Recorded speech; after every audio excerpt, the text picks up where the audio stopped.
Hello everyone welcome back to our YouTube channel study with Bhagyarekha. तो पिलामाने आज आमे माने आरंभ करबा बीजगणितर प्रथम विषय सेट प्रक्रिया एवं एହାର प्रयोग। तो पिला माने प्रथमे सेट तत्वर स्रष्टा किए ना सेट तत्वर स्रष्टा होचंदी हमर किए ना जॉर्ज कैंटर। तापर आमे जानिबा कोन ना सेट कोन और तार उपादान। पिला माने सेट कहले कोन ना सेट होची किछि एक प्रकार जिनसर समाहार माने सपोज बही मानकर समाहार कि सप्ताहर बार मानकर समाहार एगुडा को हमर कह जिवो सेट माने एक प्रकार जिनस रहितिबो। तो सेट आ यार उपादान कौन ना जदि एक्स एस सेट्र गोटे उपादान माने एक्स एस हूँ गोटे सेट एस है तार उपादान ताला आमे ताको केमिति लिखिबा ना एक्स बिलंग्स टू एस ए चिन्हटा को हमर कह जाए बिलंग्स टू।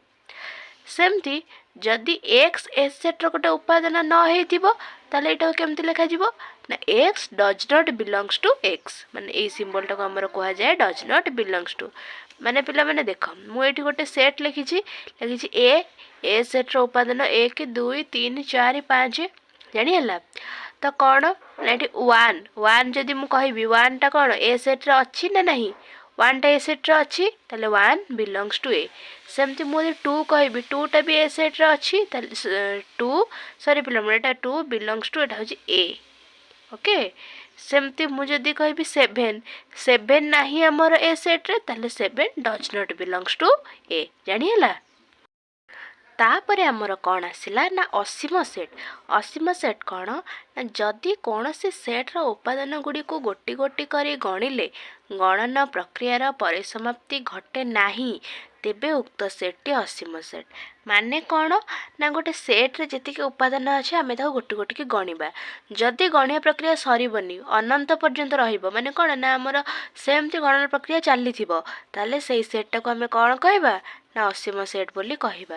देख मुझे गोटे सेट लिखी 1 2 3 4 डट डट दे देछि तो ये सेट्टा कौन ना आमर सरीनी तेणु यहाँ हूँ कौन ना आमर असीम सेट।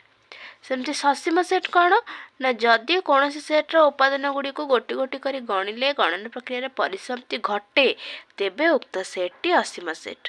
माने कौन सॉरी पिला माने उक्त सेट्टी ससीम सेट। तो कौन ना जदि सेट्र उपादान गुड़ा को गोटी गोटी करी गणिबा आ तार गणन प्रक्रिया सरीजिव ताहले सेटा कह आमर कौन ना ससीम सेट। माने जोटा सरू न सेटा असीम जोटा सरू थिबो सेटा ससीम। मुझे गोटे सेट लिखी एस एस है एस उपादान आमर ए ई आई ओ U A E I O you कौन आमर सबुजक हूँ जो आम इंग्रेजी स्वर वर्ण एगुड़ाक सरी जाऊँगी तेणु यहाँ कौन आमर ना ससीम सेट। तापर आमर आसला कौन ना शून्य सेट। ताले शून्य सेट कौन ना जदि कौन सी सेट उपादान विहीन तेबे से सेट को शून्य सेट कह जाए।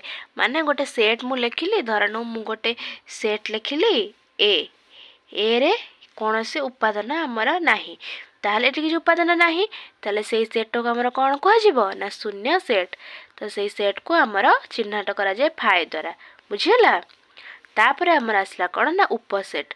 तो उपसेट कौन ना जदि ए और बी सेट द्वय मध्य जदि ए सेट्र प्रत्येक उपादान बी सेट्र उपादान हुए तेबे बी ए को बी सेट्र उपसेट बोली कह जाए। माने कौन ना जदि ए गोटे सेट है आ बी गोटे सेट है बुझीगला। तो ए सेट्रे जो उपादान अच्छी प्रत्येक सेट बी रे थिबो ताले ए हबो प्रत्येक उपादान आम बी रे ए को आम कह बी उपसेट आम चिन्हटा केमती करा जाए ना ए उपसेट बी रे प्रकाश करा जाए। आम चिन्हट कर यहाँ हूँ कौन ना तरीका एटार उदाहरण कौन ना जदि ए सेट्र उपादान है 1 2 बी सेट्र उपादान है 1 2 3 4 ताले ए रे प्रत्येक उपादान बी रे अच्छी ना नहीं 1 2 बी रे अच्छी ना नहीं तेणु या लिखा जाए केमती ना ए उपसेट बी आपको आम उल्टे भी लिखिपर बी एटा कह जाए सुपर सेट ए बुझीगला।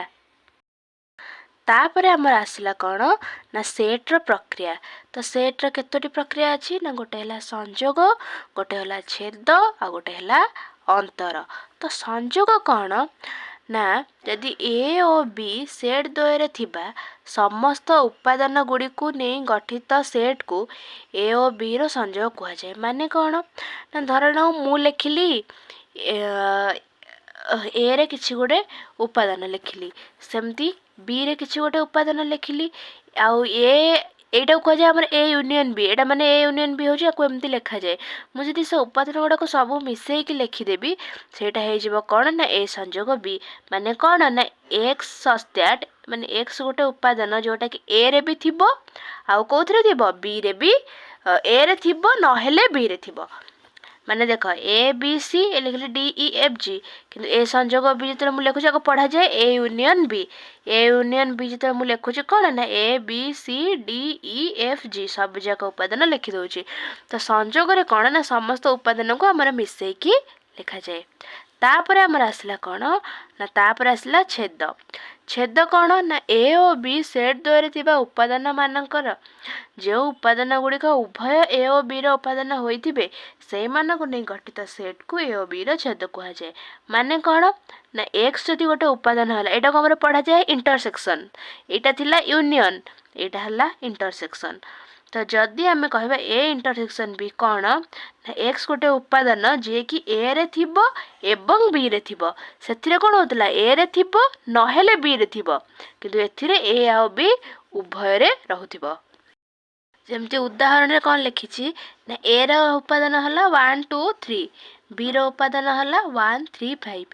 କେଉଁ କେଉଁ ଉପାଦାନ ଉଭୟ ଏ ଓ ବିରେ ଅଛି ନା 1 ଅଛି ଏରେ ଅଛି ବି ବିରେ ଅଛି, ସେମିତି 3 ଏରେ ଅଛି ଆଉ ବିରେ ଅଛି।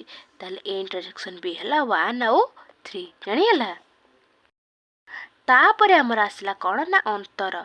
ତ ଅନ୍ତର କ'ଣ ନା ଯଦି ଏ ଓ ବି ଦୁଇଟି ସେଟ୍, ତେବେ ଏ ସେଟ୍ର ଯେଉଁ ଉପାଦାନ ଗୁଡ଼ିକୁ ବି ସେଟ୍ରେ ନାହାନ୍ତି ସେମାନଙ୍କୁ ନେଇ ଗଠିତ ସେଟ୍କୁ ଏ ଅନ୍ତର ବି ସେଟ୍ କୁହାଯାଏ। ମାନେ କ'ଣ ନା ଯଦି ଏ ଆଉ ବି ଦୁଇଟା ସେଟ୍ ହେଲା, ଏ ସେଟ୍ରେ ଯେଉଁ ଉପାଦାନ ଥିବେ ସିଏ ବିରେ ନଥିବେ ସେଇଟାକୁ କୁହାଯିବ ଏ ଅନ୍ତର ବି।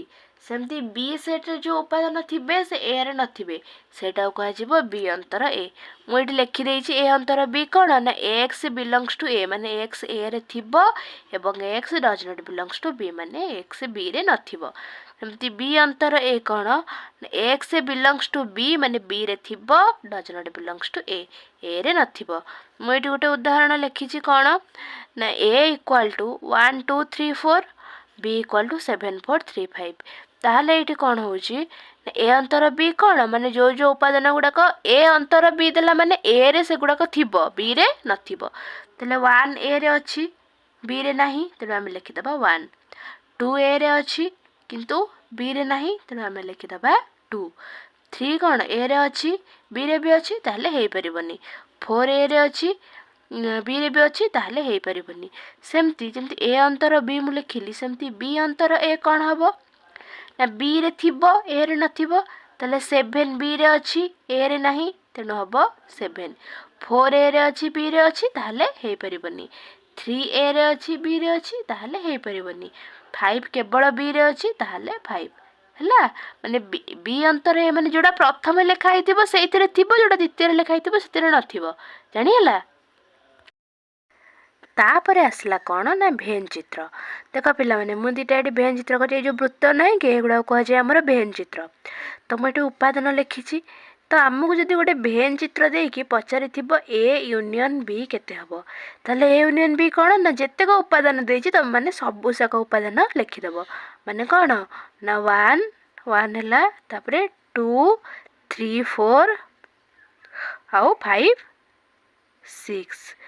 ଯଦି ତୁମମାନଙ୍କୁ କହିଥିବ ଏ ଇଣ୍ଟରସେକ୍ସନ୍ ବି, ତାହେଲେ ଏ ଇଣ୍ଟରସେକ୍ସନ୍ ବି କ'ଣ ହେବ ନା କେବଳ ଏଇ ଯେଉଁ ଛେଦ ଭିତରେ ଝିଅ ଅଛି, ଇଣ୍ଟରସେକ୍ସନ୍ ମାନେ ତ ଆମର ଛେଦ, ତ ଏଇ ଛେଦ ଭିତରେ ଝିଅ ଅଛି ସିଏ ହେଲା ଏ ଇଣ୍ଟରସେକ୍ସନ୍ ବିର ଉପାଦାନ, ମାନେ 3 ଆଉ 4।